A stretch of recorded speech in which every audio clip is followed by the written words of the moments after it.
Hello, welcome back. I'm Digital Spectre, and we're jumping back into some Call of Cthulhu. I'm calm. I am zen. I have found my center. I've got a nice cup of coffee. Delicious. So yeah, had a bit of a shambler incident in the last episode. Yesterday was not my day. I started out with audio issues, and then I ended it with shambler issues. It was probably my fault. Let's be honest. It was probably my fault. Like I said, I'm not super great at games. I just like playing them. I like the experience. But off camera, I did get past the shambler. It's quite easy whenever you're not making it more difficult than it needs to be. You just need to find the correct dagger and go stick the picture it's like a Horcrux, basically. Stick the basilisk tooth into the Diary of Tom Riddle type deal. And he was dead. He was banished. And then after that, a cat walked in on us, about to cut our hand off or something of that nature, and they exchanged words. So here, I'll just read a short little summary of it. The shambler turned out to be much more than an artwork painted by Sarah Hawkins, as a huge creature came out of the painting to attack Pierce. After a hard fight, the detective managed to send it back into the painting. He later discovered that the dagger he used to repel the creature had been sold to Sanders by a man named Algernon Drake, owner of the nameless bookstore. Pierce decides to pay the library a visit. So we leave the Hawkins house. Not the Hawkins house. The gouged out eyes guy, Sanders, Colonel Sanders. After a delicious lunch of fried chicken and mashed spuds, we are now going to this bookstore, thanks to our good friend Kat's suggestion. So here we are. You didn't miss much. Shambler got sucked back into a painting. It was a whole big thing. So now we're just perusing the bookstore, see what we can see. Hopefully things go better here. Inspect the bookstore. I can do that. Where's the bookseller? He is probably dead. Another volume of the Reverend's wife's diary. Oh, this guy again. The pastor declared himself to be the prophet. He renounced God and worshipped a strange pagan entity with a monstrous appearance. His wife tried to reason with her husband, but in vain. He was convinced that he must listen to the voice in his head because it holds the truth. Okay, so he abandoned the ways of Christianity, it would seem, in favor for Cthulhu-ism. What do we get? Freud's The Interpretation of Dreams. It's the work that laid the foundations of psychoanalysis at the beginning of this century. Interesting. This practical work, written by Sigmund Freud for a psychologist, describes the techniques of analytical interpretation of dreams. The analysis must follow several rules, especially that of free association, a principle announced by Freud at the end of the 19th century. It treats dreams as a way of revealing buried desires. I cannot believe that this theory is applicable to my nightmares. Yeah. Sigmund Freud, huh? Hey, my medicine progression went up. Go figure. Hello, I'm here for a book. I need 50 Shades of Grey, maybe Twilight. Some of the greatest works of American fiction in the last... in the 19th century, as the American whaling industry reached its peak in the rest of the world, whales gradually disappeared from the water surrounding Darkwater. This phenomenon appears even more mysterious because, up till then, the region was a favored refugee for cetaceans. I still don't know how to say that word. I apologize. In 1847, after months of pursuit, Scylla returns to port with a gigantic creature on board. Its crew asserts that the sea monster had eaten all the disappeared whales. After a night of ferocious combat, the survivors managed to drag the beast onto the whaling ship. Nice. If you hear several loud booms, it's pretty stormy outside at the moment. Lots of big thunder sounds. I know, right? Yeah, Aaron. 2018. Lots of big thunder sounds. Hey, oil. Cool. I forget, sometimes you can't see things unless you shine a light on them. Okay.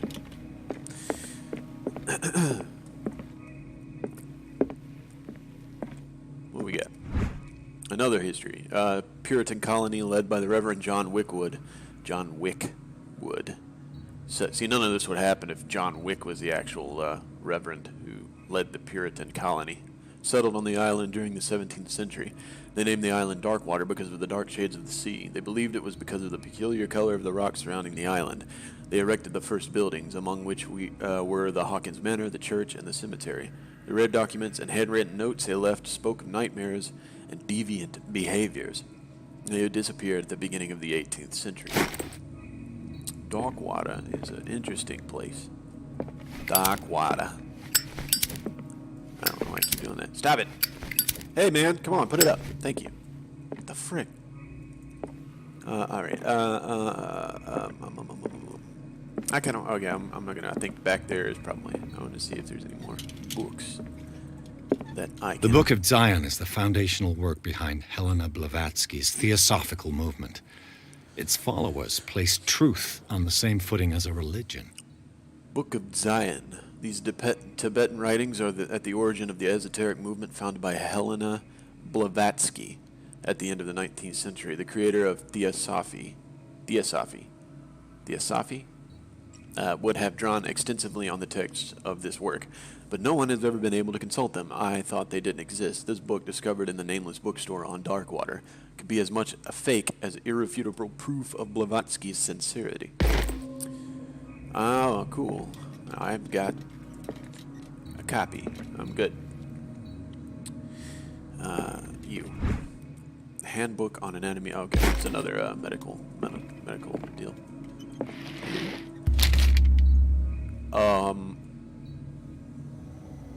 You know I got to. What does this strange book contain? This book contains unholy knowledge. Malleus Bestiarum. This collection catalogs and classifies creatures that I had never heard of. Divinities from the stars, creatures capable of traveling from one dimension to another. It presents itself as a reference work on the bestiary of the myth, without giving details on the mythology to which it refers. Its pages are covered with phantasmagorical illustrations. I feel like I gotta read those. I feel like maybe it'll help me in the long run. Sort of like the whole Shambler incident, whenever I realized that the dagger was in the book. And I didn't look at all the daggers whenever I first walked into the room. Oh, more medicine. Cool. Cool. Alright. We will press on. Mr. Bookkeeper, sir. What happened here? Let's find out. Batman? What happened here? Let's start over. Where did they break in from? Where are the other drugs going? Books. Where they broke in from Blood. here, obviously. Seems like amateur work. Yeah, they punched the glass. Really, they could have at least wrapped their hand in like a cloth or something, you know, like you see on TV, movies and stuff. Alrighty, we got a page. Investigation. To whom does this footprint belong? The person who broketh in. More than likely, Edward. You. This burglar seems to be rather clumsy. Breaking stuff, cutting himself. It's a regular... I don't know. What sort of thief leaves his tools at the crime scene? One that just don't What killed give a all shit. these animals? What happened that made the burglar flee before finishing his work? Uh-oh, hey. We got some glitchy digital Spectre-y things happening. What the... Charles Hawkins? It was Hawkins. It was Hawkins? And he got blasted? Even with his... What sort of power did Sarah Hawkins' painting possess? I don't know, but I think she was trying to be a good girl. Oh, fuck. Sarah Hawkins helped hide something in this safe. We can crack it. Okay. You. Drake put in a great deal of effort to hide whatever is in here. Everything is linked to this Sarah Hawkins case. Yeah. Is that it? Nothing I'm missing at all? At all? Guess not. Okay. Alright. Bookstore inspected. Oops. Consult the diary. About what? Exactly. I gotta open the safe. Okay, sanity. Ooh. No bueno, huh? Overall, I'm still stable. Overall, I'm still stable, so that's a thing. Alright, so we'll, wow, what the hell is all this? Arkham editions. Never heard of I him. told you. He is Batman. Arkham Anthology Volume 3. Things That Should Not Be. A collection of essays on American folklore and urban legends written by Albert Wilmarth, professor at Miskatonic University. That's an interesting name. This volume is part of the Arkham Anthology, a luxurious collection of treatises and works on esotericism and the supernatural. Nice. How many volumes are there in this collection? Well, this is 2. Hermes Trismegistus. Wait, Hermes Trismegistus. Trismegistus. Magistus. That's an interesting name. Translated and edited by Nathaniel M. Coppelius. This collection of texts on different beliefs was written by a legendary philosopher. It includes a translation of the Emerald Tablet, a popular text among 16th century alchemists. This volume is part of the Arkham Anthology. Yeah, okay, alright. Another volume by Arkham editions. 1, 2, and 3. An ancient Phrygian manuscript translated by William R. Sandbach. The text claims that in the distant past, Europe and other continents were controlled by the mothers of this people, and moreover, that our alphabet is derived from the Phrygian language.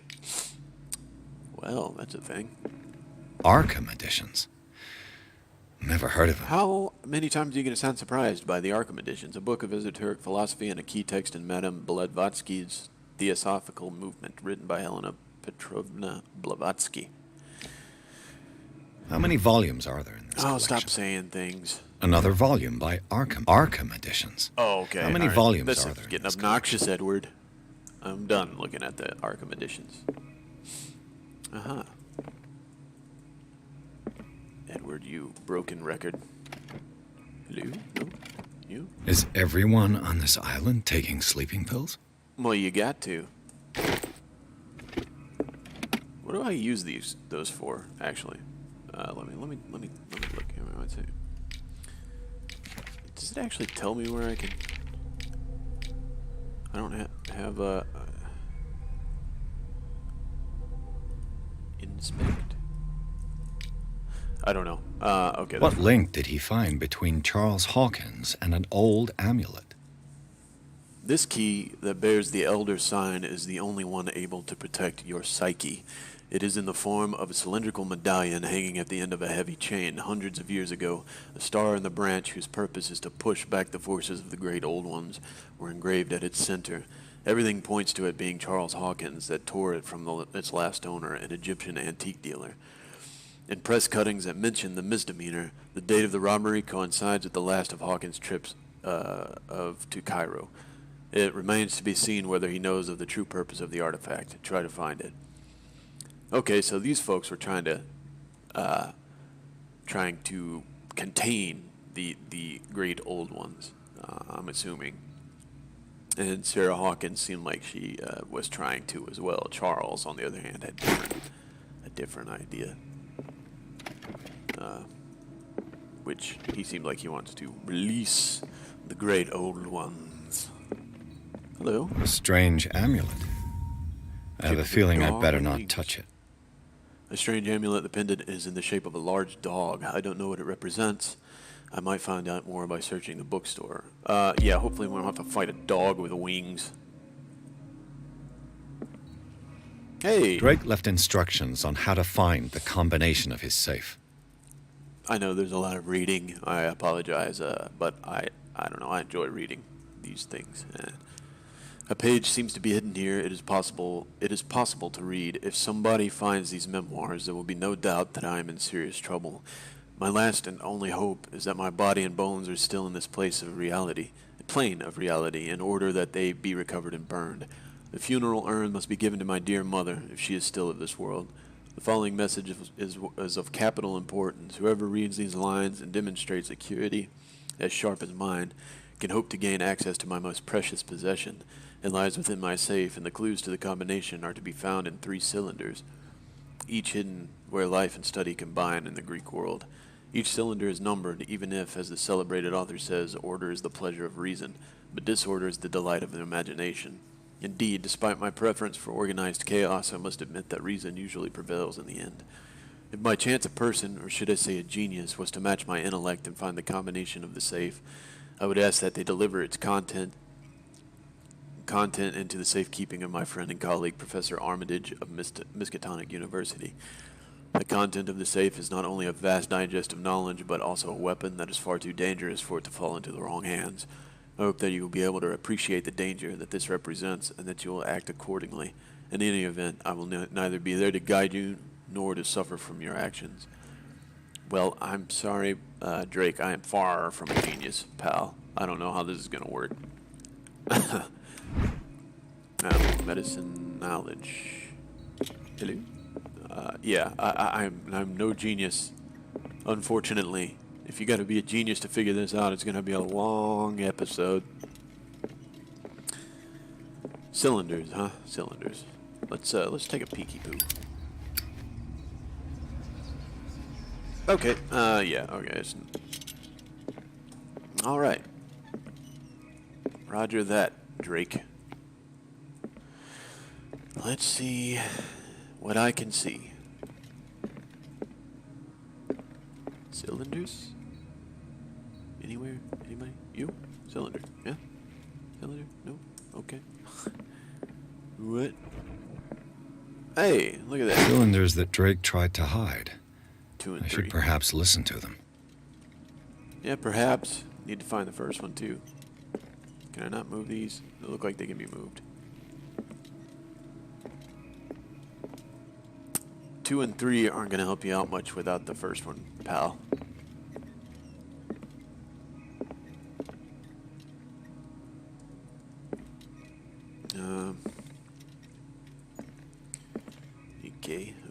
Okay, alright. In the globe. No. Wait, someone probably came in and stole the first one. That might have been the only one they were able to find, even though all you had to do was just push the panel of that anatomical deal back there out of the way, and, you know, there's 2 and 3 for you, but... Oh! Oh, it's oil. Not everyone... Things are not looking good. Yeah, totes. Exactly my thoughts. A kind of chalice. The goblet seems to be very ancient. It seems to be made of gold and decorated with real precious stones. Do the rubies and sapphires make up a specific motif? Rubies and stones make up a specific motif. I don't know. Is it the Holy Grail? Perhaps? Alright, sure, let's pop 2 in. There. And these red drops, like precious stones, lie fixed, set in divine gold. To be the guardian of the Grail does not protect me from its attractions, Henry. And I do confess it. I am willing to pay to know its secrets. And these red drops, like precious stones, lie fixed. Maybe I have to count the number gold. To be the guardian of the Grail does not protect me from its attractions, Henry. And I do confess it. I am willing to pay to know its secrets. I finally understood that we were only pieces on the chessboard of the gods. Let those of us who are still standing protect our White Queen from their dark soldiers. I see our number dwindling, and my will strengthens as my apprehension grows. We shall refuse to be the playthings of destiny. Okay, so the white pieces on the chessboard. Dear friend, I thank you again for the anthology of the works of Arkham editions that you sent me. Volume 9, Azathoth and Other Horrors, seemed particularly relevant to my research. I never tire of browsing through them. Volume 9. Okay, so I gotta find Volume 9. Alright, so here we go. The Chalice of Knowledge.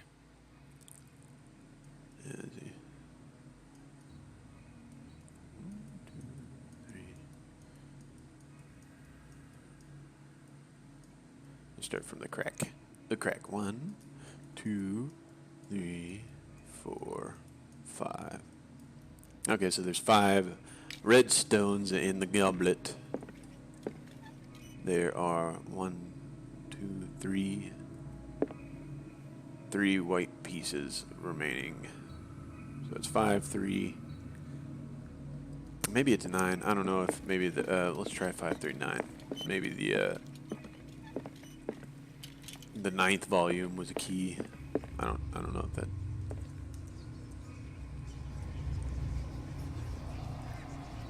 Let's see. 5.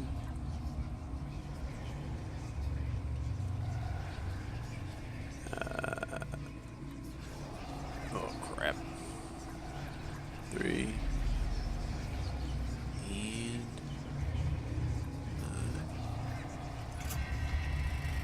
And yeah, okay. Copy that. Wow, it took a genius to figure that out, huh? Luckily, it didn't really take a genius because I'd have been fucked.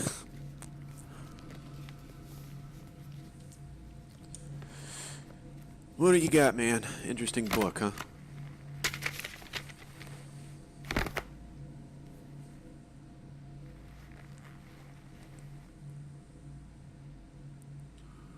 If something jumps out of this book, I'm going to be very angry. Don't do it, man. Run away. Oh shit. Edward's about to get sucked into the other world. Wow, what the hell is happening?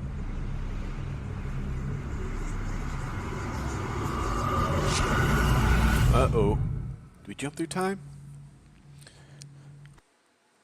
Okay. All right, cool. Well, that was chapter 7. Luckily, no rage-inducing moments. I'm happy camper about that. I feel like the Shambler was harder than it should have been, just because maybe it was just me panicking. I don't know, but yeah, that happens sometimes. But okay. So, I'm not exactly sure what the hell just happened. But we are making progress, and that's good. As long as there's no rage-inducing moments, I'm always a happy camper. And I played like Bloodborne and Dark Souls and things like that, so you can only imagine. If the Shambler pissed me off, that's a whole other story. Maybe I'll play through those. But no. Anyhow, we'll pick up chapter 8 in the next episode. And see what lies in store for our good buddy Edward here in Chapter 8. So thanks, guys, for stopping by and watching. Like and subscribe if you'd like. And I will see you in the next one. Have a good day. Bye.